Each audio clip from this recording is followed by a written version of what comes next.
The Galactic Council sat in their vast chamber, a monolithic assembly of power where only the most advanced species held seats. Each representative was from a race with eons of history, technological mastery, and dominance over their territories. Their law was clear, their influence boundless, and their demands absolute. Planets that encountered the Council had two options: submit or be extinguished. In all their years of governance, the response from new civilizations was predictable: awe, then fear, followed by acceptance of their terms. Tribute was customary. It maintained order and reminded each new member where they stood in the galactic hierarchy. The latest demand for tribute had gone out, transmitted across vast distances, reaching the latest civilization to catch their attention: Earth. Humanity, barely in the Council's regard, had only just begun to venture beyond its small planetary system. The Council's initial assessments were dismissive: Earth's technology was primitive, its people still fractured by differences, and its limited advancements were pitiful compared to the species sitting in the Grand Chamber. Humans were seen as another novelty, another opportunity to remind the universe of the Council's power. An envoy was dispatched, accompanied by a terse message: submit tribute or face elimination. The Council saw it as a routine procedure. Planets as young as Earth were rarely foolish enough to refuse the offer, and even if they did, the Council's might would crush them swiftly. The demand itself was minimal, an initial offering intended to test the waters and see just how compliant Earth's inhabitants would be. Perhaps a portion of their resources, a few of their bright minds, or even access to their planet's unique environments. Within days, Earth's leaders had received the transmission. It came not through the usual channels but through hijacked satellites and encrypted signals, bypassing all usual communication barriers. The message was clear, written in humanity's own languages, conveying an ultimatum that would need no interpretation. The Council waited in collective satisfaction. This was the moment civilizations were brought to heel. Humanity would recognize its place and answer appropriately, showing deference. Or so the Council expected. Earth's reaction was swift but differed from what the Council had anticipated. Across continents, nations united in response to the message. The audacity of such a demand was met with shock, followed by indignation. Human history, littered with conflicts and the unyielding spirit of defiance, had prepared them for moments like this, albeit not on such a grand scale. For once, nations that had long been at odds found themselves united under a common cause. They would not answer with fear, nor would they rush to submission. Instead, Earth's leaders convened in secrecy, a meeting unseen by the Council's distant eyes. In underground bunkers and secure command centers, they discussed the demand. Experts from fields as diverse as linguistics, diplomacy, and military strategy weighed in, analyzing every word and implication in the Council's message. The terms were clear but offered no real insight into what the Council might do if humanity resisted. However, one sentiment rang clear among Earth's representatives: submission was not an option. Humanity, with all its flaws and fractures, would not bow. Meanwhile, in the Council's chamber, representatives speculated about Earth's inevitable compliance. Some looked forward to the resources that might be plundered, others to the intellectual riches that might be gained. To them, humanity was little more than an unrefined potential waiting to be molded. Council members bantered among themselves, amused at the prospect of Earth's simple response. A few skeptics, however, voiced concerns. Humanity, they argued, was unpredictable, capable of resilience and fierce tenacity. But such voices were drowned out by the overwhelming confidence of the assembly. They had seen this before, young civilizations boasting bravado before realizing the futility of resistance. And so, they waited, expecting a message of submission, an offer of resources, perhaps even a representative pleading for mercy. It was all but a formality. In secure rooms hidden from the Council's watchful eye, Earth's leaders sat around tables, faces tense as they absorbed the gravity of their decision. The Council had demanded tribute, a simple enough request on the surface, but everyone knew what it truly meant. This demand was nothing short of forced submission, a precursor to an inevitable erosion of autonomy, culture, and freedom. Humanity had spent centuries building, fighting, evolving, only to now be ordered into a servile role. And yet, beneath the tension, there was a flicker of something else: defiance. Experts from fields as varied as psychology, history, and strategy were called in, each adding perspectives from their disciplines. Some suggested appeasement. Surely, they argued, the Council's power was too great to resist. Others advocated for aggressive refusal, warning of the dangerous precedent submission would set. But amidst the discussions, a shared understanding began to crystallize. Humanity couldn't afford to respond passively. If they conceded, even in a small way, it would be the beginning of the end for everything Earth stood for. In the back of the room, an older strategist cleared his throat and began to speak. He reminded everyone of humanity's own history with empires and colonies, the devastating effects of conquest on societies forced to accept foreign rule. But he also spoke of resilience, of the countless times humanity had resisted invaders and refused to yield. His words hit home, stirring the room. Submission wasn't merely a loss of resources or status, it was a forfeiture of their identity. They couldn't allow it. Yet, no one was naive about what a refusal meant. The Council's power was immense, their weapons and technology far beyond anything Earth had. Humanity had only recently reached a point of tentative peace, and even then, technological advances were just beginning to extend into deep space. Still, surrender wasn't an option. So, what could they say that wouldn't invite immediate destruction? The strategist proposed a single, powerful response, one that was as concise as it was daring. He explained that humanity's response should be minimal but definitive, a word that conveyed strength, autonomy, and a refusal to be intimidated. The simplicity of the idea took hold of the room. For hours, they debated the phrasing, the tone, and the potential repercussions, but in the end, consensus was reached. Their response would be a single word, carefully chosen for its universality and power. Just one word? Someone asked, clearly doubtful. But the strategist's conviction was unshakable. Yes. It's not just about the word, it's about what it says without saying anything else. A message that draws a line in the sand, a line that the Council will understand. From there, the process was swift. Communication engineers scrambled to ensure the transmission would reach the Council without interception or delay. Every detail was checked and rechecked. The message was encoded in a way that was unmistakably human, impossible to alter, and impossible to misinterpret. It would appear as a holographic transmission, flickering into the Council's chamber directly, carrying only the word. No plea, no apology, and no detailed explanation.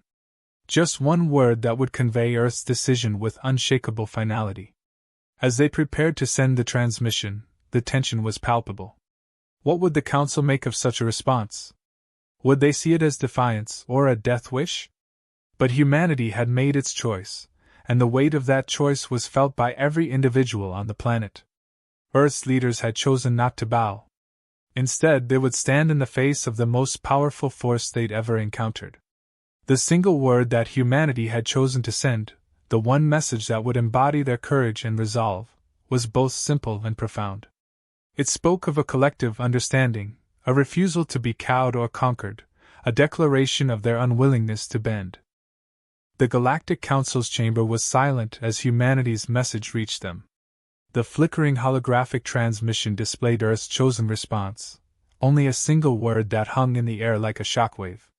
Members of the Council stared, processing what they had just witnessed. This was not an apology, nor was it a concession or plea. It was something else entirely, something that rippled through the chamber and left each Council representative wrestling with disbelief. The word, simple and defiant, resonated. For beings accustomed to instantaneous obedience, the message seemed almost incomprehensible.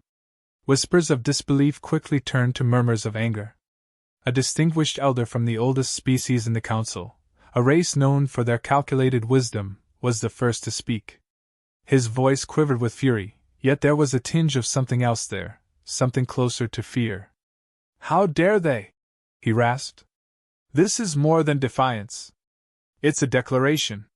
His gaze swept across the assembly, gauging the reactions of other Council members. A representative from another sector, known for her ferocious enforcement of council decrees, stood up, her expression hardening as she struggled to control her anger. This cannot go unpunished. They must be made an example.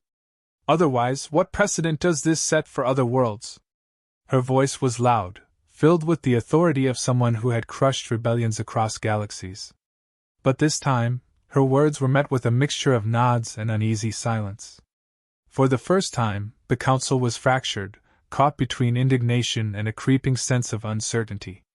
Humanity's single word had thrown a wrench into their collective confidence, stirring doubts and igniting fears of what might come next.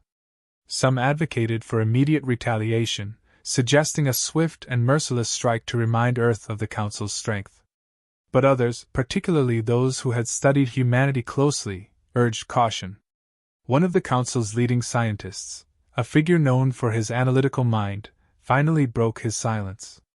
Humanity has a long history of resilience. Every war, every conflict, it's made them harder, not weaker. They are a race that learns, that adapts. Any move we make will not just affect Earth, but how every civilization views us. He paused, letting his words sink in. If they choose to fight, even in the face of certain defeat, they could disrupt the order we've maintained for so long. The room grew colder, as those words seemed to reach the deepest fears of each council member. A younger representative, curious and inexperienced in matters of conquest, asked hesitantly, "What if we underestimate them? What if this word, this defiance, is more than just a rejection?" Her voice, though quiet, hung heavy in the air, amplifying the discomfort settling over the council. The debate intensified. Some were adamant about erasing Earth as quickly as possible, reducing the planet to nothing more than a cautionary tale.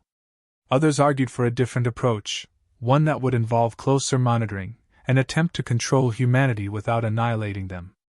A voice from the shadows, a strategist with years of experience managing rebellions, suggested a compromise, a final warning. Send them a last message. Inform them that any further defiance will be met with annihilation. Let them know that we hold their fate in our hands. But the more cautious voices resisted.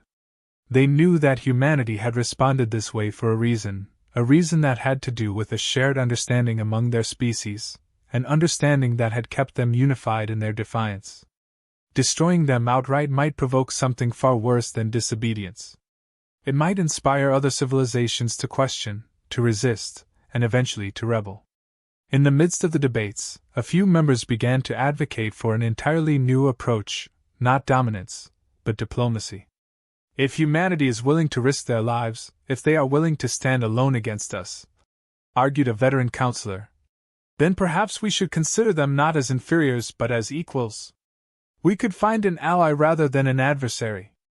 A ripple of dissent swept through the chamber, but the notion wasn't dismissed outright. The council was not accustomed to change, but neither were they ignorant of survival. They had maintained their power by adapting when necessary, and humanity's message had struck a chord that couldn't be ignored. An uneasy silence fell as the leaders weighed their choices. To destroy humanity might mean setting off a chain reaction, a ripple of resistance that could shake their empire's foundations. To leave them alone, however, might signify a weakness, a signal to other civilizations that defiance was an option. The council reached no clear consensus, caught between the urgency for action and the wisdom of restraint.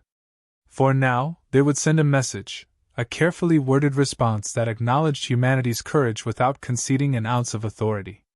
They would let Earth know they had been heard, yet they would leave open the possibility of retaliation. Humanity's simple, defiant word had put the council in an unprecedented position. And for the first time, the ancient assembly faced a dilemma for which they had no clear answer. Humanity's message had been sent, and Earth braced itself, knowing the council's wrath was a likely response. Despite this, the people of Earth felt a powerful unity, a collective acceptance of the risks they'd chosen. It was not that they underestimated the council's power. Earth was painfully aware of its limitations, of its fledgling technologies, of how their space defenses paled in comparison to the overwhelming might of the Council. And yet, across nations and cities, there was a sense of fierce pride. They had chosen dignity over survival, a stand over submission.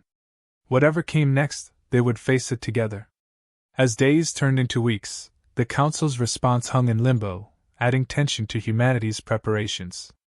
Leaders coordinated plans for defense, pooling resources, mobilizing scientists and engineers, and even preparing civilian evacuation strategies in the case of a full-scale assault.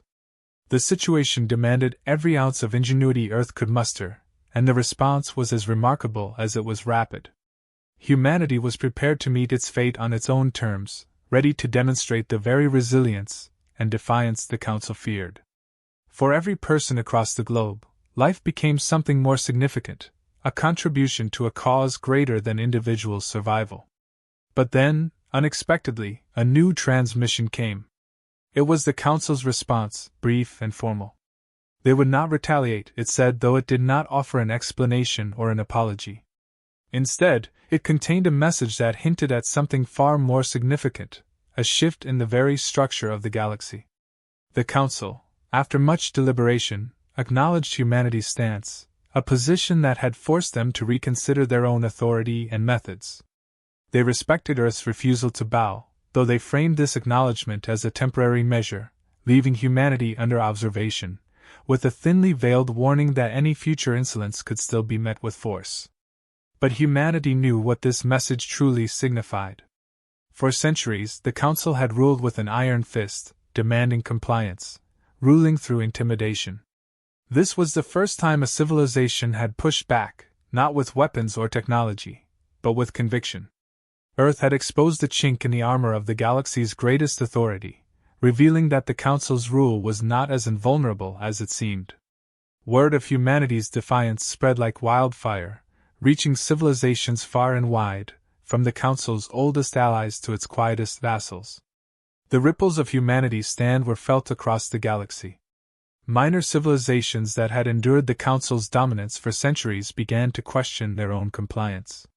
Stories of Earth's message reached distant planets, inspiring whispers of rebellion, of a future without Council control. To many, humanity became a symbol, a testament to the idea that even in the face of overwhelming odds, one could choose freedom over fear. Across the galaxy, murmurs of "the humans who defy" became a quiet chant of hope, an idea that spread beyond borders, a movement that even the Council struggled to contain. Earth, however, did not let the Council's concession breed complacency. Humanity knew that this temporary peace could shatter at any moment, that the Council's decision to stand down was driven as much by strategy as by caution. Preparations continued, even with the threat temporarily at bay. Defense systems were refined, alliances quietly sought out among sympathetic civilizations, and humanity's scientists pushed the boundaries of their technology with renewed vigor. They would be ready if the Council changed its mind, but now, they would face any threat without the burden of subjugation. Months passed, and the Council's warning remained just that, a warning. Humanity's defiance, once a solitary act, had become a new norm, a defiant marker that other civilizations began to reference in their dealings with the Council. Though subtle at first, the Council's influence began to wane, its absolute authority undermined by the knowledge that somewhere in the galaxy, a world had chosen to say no. Earth's act of resistance had exposed the truth the Council had long concealed, that their power, though immense, was not absolute, and that a unified voice could shake even the oldest structures of control. In the years that followed, humanity looked back on their decision with a sense of quiet pride. Their response had been a simple word, yet it had achieved something profound, something that diplomacy or compliance could never have accomplished. Earth was no longer just a small, inexperienced civilization. They had redefined their place in the galaxy, not through conquest or compromise, but through conviction. And as new generations grew up hearing the story of that one-word reply, humanity's spirit of defiance and unity became a cornerstone of their identity, a reminder that their choices had shaped not just their own future, but had begun to alter the course of an entire galaxy.